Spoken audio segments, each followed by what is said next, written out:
Hey guys, what's up? Ink Smith back again, and today we're covering a story that's going to go a little bit differently than how I usually handle these downfall videos, and that's because we're going to cover the downfall, the rise and the fall like we normally do, but then we're going to go into why I think the fall of this YouTuber was way too harsh and really unprecedented with how much aggressive videos were made to take this person down and how they don't really fall into the category of someone who deserves to be completely canceled from YouTube or really any other social media for that matter. And that is Holly Brown. If you don't know who Holly Brown is, she started out on YouTube by doing a lot of tutorials on drawing.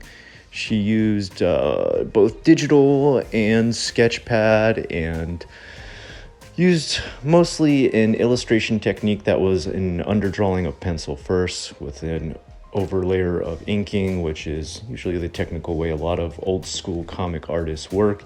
And she was big into her own comic creation. She in fact even went so far as to create her own comic called Purgatory, which was I guess in Japan where I live, we would call it a boy love comic. About a gay duo stuck in a cult trying to make it work romance-wise. It only had one issue that came out. It didn't really blow up in popularity, and it took her quite a while to get this book out, but she did get it out to her people who paid for it, her patrons, her supporters, and she finished a comic book, which I think, first of all, even though people weren't super happy that the story stopped after one book and the rest of it wasn't finished out, and some people mocked the art, which I thought was a bit harsh because there's so many different styles out there. And there's even manga artists here within Japan that purposely go out of their way to draw bad to have a select style called busu art. There's really no reason people needed to attack this for how it was drawn. Some people said the story was too slow for them. Mind you, she only had the chance to put out one issue, so at the same time, I can't really stand behind that too because we're not judging it on a full release. But it gets into some more complicated situations where I can somewhat understand how some of the hate was deserved. When Holly Brown began her channel, she started from a place where it seemed as though she had a bit of a chip on her shoulder. And this, I can't go back to the videos now because most of them are taken down. Her entire channel is deleted. Her backlog is deleted. There's a couple re-uploads here and there. But from what I can remember from watching these old videos, she had dealt with a pretty rough childhood. It sounded like she grew up in below the poverty line, like barely making it. And now she was trying to make a name for herself via art. She was trying to work her way up within the art world and art education, not just learning how to draw herself, but actually going to get a college degree in it. She even talked about possibly getting a master's degree in it. But the way she did talk about going to college made me think number one, either she hadn't finished her 4-year degree or was still kind of indecisive, which is okay. Again, this is okay. You don't need to make up your mind. I just had a friend who's my same age who just finished college now because he just got out of the military. There's no deadline to finish college, all right? A college at any age is fine, or no college at all is also fine. In fact, there's sometimes I wish I hadn't wasted a lot of money on an art degree. But one thing I wouldn't try to do is perhaps talk about education in any other field because I have no particulars about it. I don't have a lot of information or backup on it that would let me sound legit as in talking in that realm.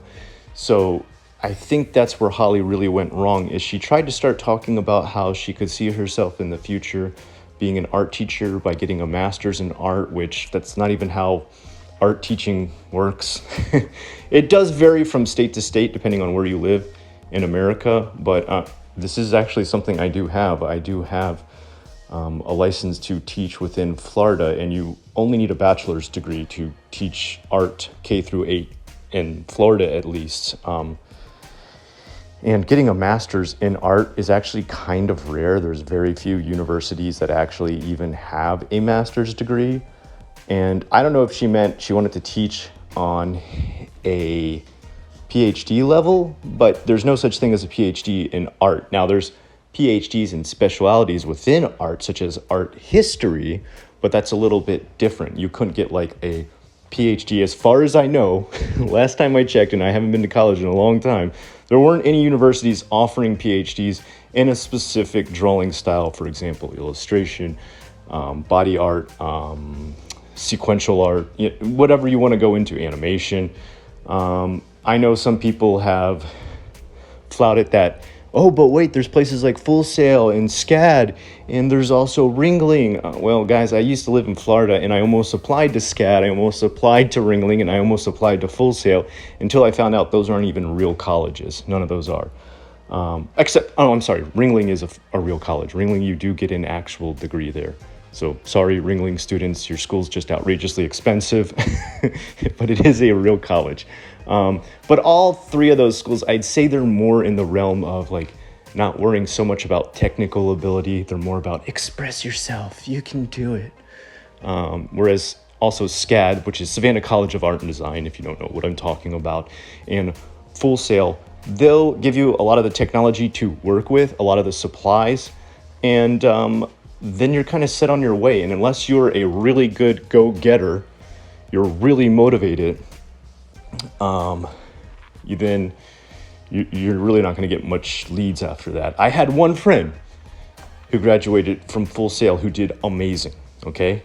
He is now the sound guy for a Fleetwood Mac cover band, and he's doing amazing. Like, he's really made it huge. But I've had so many more friends graduate or drop out of Full Sail and are still working retail. Not that there's anything wrong with retail, okay?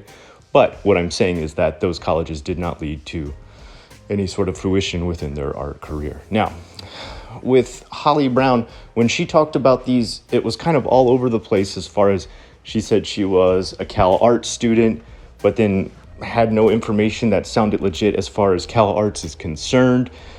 She talked about becoming an art teacher, but then thought she needed a master's degree to become an art teacher. This is just something you shouldn't do in general when you haven't been through, I guess, the time it takes to be within one of these careers. I always say to people, when people always ask me, like, what's really going to get you into the art field, what's really going to get you a job, is you have to do the time. You have to do the time. And when I say do the time, I'm not saying, like, go to prison. I'm not saying, like, lock yourself away and just draw for hours. I'm saying you're going to have to draw stuff you don't want to draw. You're going to have to work for people you don't like to work for. And you're going to have to prove yourself to people who don't believe you really have any great ideas. And that's a really hard fact of life with any career you take on. I had to do that within English teaching, which I still do now, until I could open up my own school. And I've still had to do that with art even to this day, is you have to prove you have a massive portfolio that you can show your examples. Even me, I had problems getting jobs later in life because I kept refusing to switch over to digital. And now I've had to build up that portfolio, and I probably still won't get any big digital leads. I've had a few jobs, but I probably still won't get a few digital leads until I've really, really, truly, and utterly mastered it as well as I have pen to paper. And that's because I got to do my time. Me too, even me, okay? Even at my age, even owning my own school and everything like that with that kind of resume behind me, I need to learn more. And I think that's where Holly Brown really got away from herself as far as art was concerned. She tried to flout more of a expertise or a background within art that didn't exist yet. She didn't have the resume or the age or the time or the consideration that other people might call that kind of stuff out.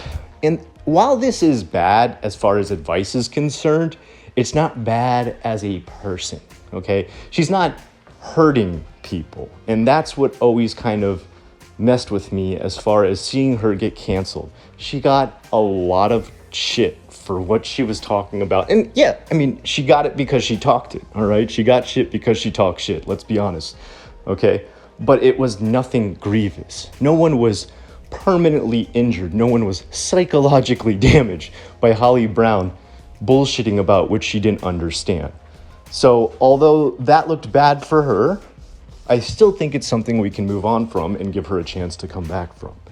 Now, what the biggest issue was with Holly Brown's career on YouTube was the fact that one day, yes, she was caught tracing. And where she really kind of messed up with this is, I really think if you're just caught tracing, just say, hey, I traced. You know, one of the biggest art critics on YouTube, Daft Pina, who has made an entire career of being an art critic, was originally called out for tracing. A lot of people don't know that about his background, but he was a tracer. And it's one of the things he'll quickly admit whenever he covers a tracing case. He just comes out and says it, all right? Yeah, I was a tracer. Now I do this other type of art that has nothing to do with animation or illustration, okay? I paint kaleidoscope pictures. That's fine. You know, to each their own. But you got to admit where your weaknesses are or you never improve. That's the problem with some artists, is she went into big rants for a long time about all the different things that can take you away from your art. She was very anti-video games. She was very anti-going outside, which some people have pointed out, they're like, well, maybe she had anxiety problems. That's why she couldn't go outside much. And yeah, I can understand that. But anti-video games too, I can also somewhat understand that, where you can get addicted to an MMO and be playing 24/7 and your art will never improve. But I feel like influences of anime, movies, video games, other people's comics, other people's art is great for inspiring you. And I don't think there's one of those you should just shut down. Now, when it comes to the tracing aspect, the big thing that was called out for tracing was a picture of Full Metal Alchemist.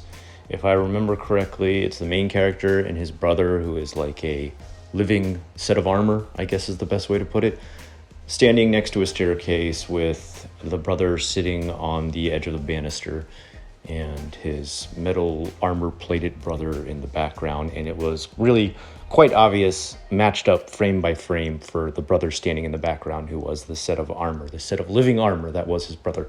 And it was obvious because when you trace, the thing that really gives you away is that when you match up the two frames of the picture that you had traced and your picture yourself, all the lines match up completely. And this was true for not only the background, but the foreground as well.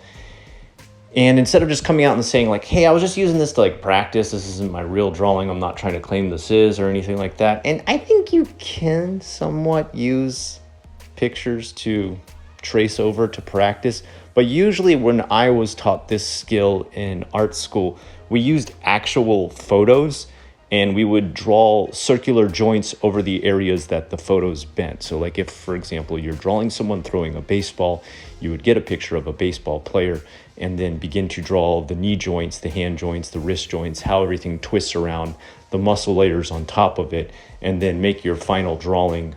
And that works for learning anatomy, but there was no point where we could have handed that in for a final product. And I think, again, this is where Holly Brown's lack of education within the art realm really hit her hard, is she probably didn't realize how easily this could be called out.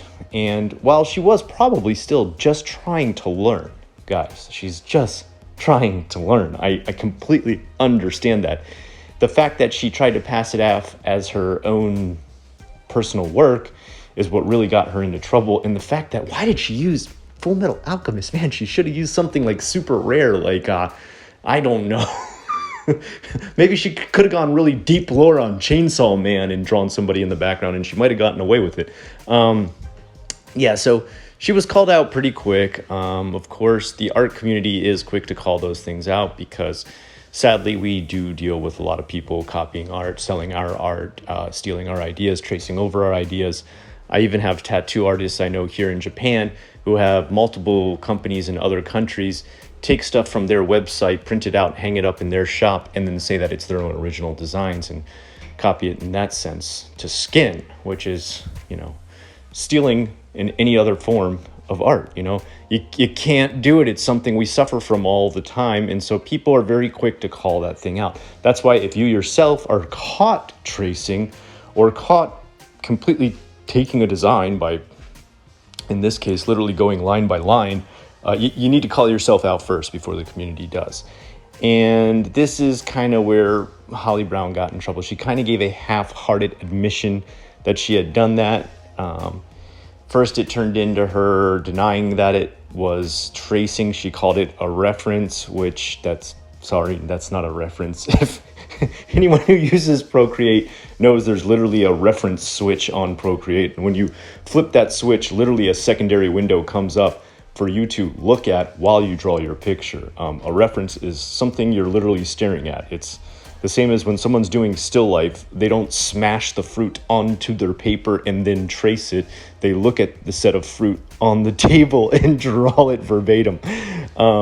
So I think she might have been a bit confused as how to use that word correctly. And D'Angelo Wallace was one of the first people to call this out. And I think his video was one of the best because he completely focused on the fact of technically what is a reference. It is looking at a picture or looking at something that inspires you, or in the sense of still life, literally looking at a still life and drawing it verbatim. And he broke it down in that manner, and that's all his video was about. It was technical, it was to the point, it wasn't going after her character. It was literally saying, these are the technical art terms you are using, and you're using them incorrectly. This is tracing, not a reference. So I think she was pretty embarrassed by this, and she started deleting everything. She deleted most of her main channel. She deleted her tweets that she had about her art. She deleted the art piece that she had traced, and pretty much disappeared from the internet. I believe a little bit after that, she did try to come back, but that really just didn't go very well for her. It is hard to come back on YouTube. I can tell you that. When I had my old channel and it was starting to die, I did try to come back a couple times with new channels, and all of them failed miserably, and I lost all inspiration. I'm not going to try and hype any of them up or talk about them. They're actually pretty embarrassing, some of them. And, it's easy to lose inspiration when you see you're trying to put something out there, put a lot of work into it, and nobody wants to watch it. But again, that's kind of on you, that's kind of on the algorithm, that's kind of on how YouTube works. It's you're one in a million, man. So I understand her lack of inspiration to come back. But Holly Brown, from one artist to another artist, I still think you can come back. I still think you can put all this behind you. I believe, and I'm going to go back to Daft Peanut again, he has a really great video talking about how an artist can make a comeback. He has a video where he talks about how, number one, you need a new YouTube name. You need a new YouTube character if you've got some kind of like animated character or avatar that you use to represent you. And you need a whole new style to how you approach your video making. You need to create a new you in a new video. And Holly Brown, if during this time you have been working on doing all sorts of things to improve your art, improve your technical ability, not tracing anymore, of course, too, using references, mastering the different aspects of everything from like Golden Ratio to chiaroscuro to a joint and shape mastery, studying the masters like everybody has to do in art college, then come on back, show us what you got. Jump back into this community. Don't be afraid to share, okay? And if people go after you, I'll even give you a shout out on this channel. I'll say, hey guys, let's chill out and give her a chance. Everybody deserves a second chance, especially when they haven't really hurt anybody in the past. Okay, this is a young artist making a silly mistake. That's all this is. I know some people went off for like a long time on her talking about doing fitness stuff. Whatever, dude, who cares? Yeah, she didn't know what she was talking about when it came to fitness. And it was kind of weird that she included that on her channel about art. If she wants to come back and do that too, she should just make a separate fitness channel and talk about her diet and fitness stuff. But I don't think it's right to go after her for how her body looks or what her diet is or what her fitness plan is when it comes to talking about art. Like, either talk about art or don't talk about it, but leave anything else out of it, especially like personal other side hobbies and stuff like that, especially when it comes to like mental health or body health or like physical attributes. I really hate when people use those kind of things to go after people. I heard people call her fat and get into like body dysmorphia stuff. That's not cool. Like, We're not watching an art channel to judge someone's body. And if you are, that's gross, man. Stop. All right? Judge someone on their technical ability. All right? Judge someone on their know-how of a skill they're trying to elaborate on. That's what I got. That's what I got for you today. I wanted to come on here and ask if anybody sees Holly Brown come back, just be nice. Just give her another chance, all right? There's a couple other artists I do want to go back on here and go back over their downfall. Toby's another one where I think she made some very dumb mistakes, but was also just kind of making those young, stupid mistakes and probably deserves another chance to come back. She said some dumb stuff that was hurtful. And I guess some people have called her transphobic and things like that. Yeah, you know what? Maybe she was back then. When you were a teenager, you were probably an idiot too, okay? I was. But let's start to look back at some of these people who were unrightfully canceled, because my channel is not just about hunting down all the horrible predators, but it's also hunting down people who I think were washed clean of YouTube when they really kind of just didn't deserve it, when they were ran off of YouTube and they didn't deserve it. I think one of the worst things about our community is when we get too focused on these people who haven't really done much wrong. So like, for example, Jelly Bean was another one that everybody hunted this poor kid down. And what did he do? Nothing. Another one was this guy named Jaden. Jaden, he messes some videos up and makes some stupid mistakes, but he's not out there sending people to jail or like, you know, trashing people's life or doing life destruction on people via video. He's just kind of a dumb kid, you know? And there's a lot of people who don't deserve to be canceled because of these silly mistakes they make at the beginning of YouTube. They need to live, learn, get better, and then come back. And that's what I got to say about Holly Brown too. Live, learn, and then come back. What do you guys think? Did you ever used to watch Holly Brown as an artist on YouTube? I used to watch some of the stuff. I thought her art was so-so. It wasn't too bad. I still have to give her credit that she finished a full comic. And it's not easy. A lot of people who want to talk trash on that girl don't know how hard it is to finish a full comic. So until they do, I don't think they really have any right to diss the comic she did make. Until next time, I've been the Inksmith, and I will talk to you again real soon.